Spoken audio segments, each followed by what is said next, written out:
Venceu? Aê, Ian! Venceu todo mundo! Nossa, mano. Não acredito.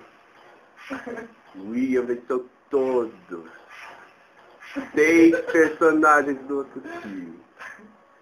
Vamos mostrar eles. Eu não sei o que você tá falando. O que você tem a dizer? O que você tem a dizer com isso? Meu Deus, Ian.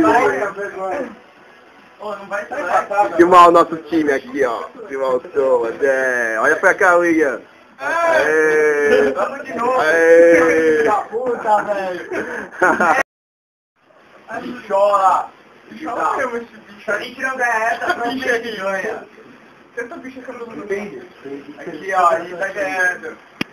Chora.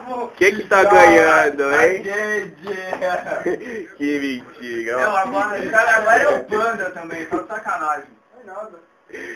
Pô, como é que você pessoa tá ganhando? Não. Aê! Como é que você tá ganhando? Eu venci 3, mano. Eu venci 3. Como é que pode estar? Ô, William, explica aí. Que isso?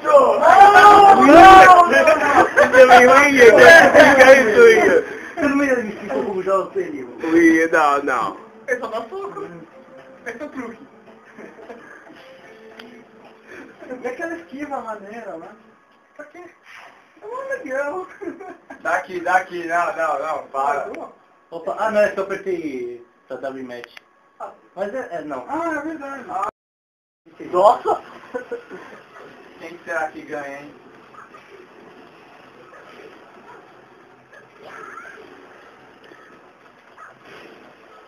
Vai, Thomas. Mais um pouquinho a gente vence. Aê! Ah, não, a gente venceu. Ah, tudo bem, a gente continua. Sou eu? Ó, continua só. Tá gravando. Como assim sou eu? Ah, você não sabia? Tem mais 2 ainda? Tem.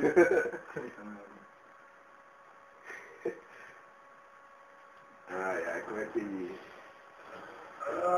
Que é isso, cara? Esse jogo. Não, foi isso aí que eu perdi.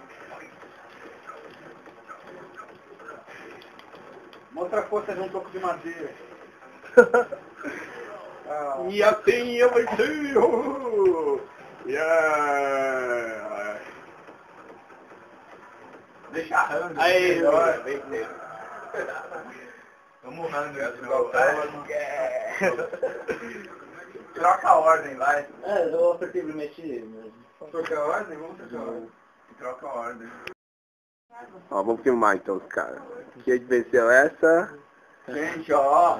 Sapo e bem.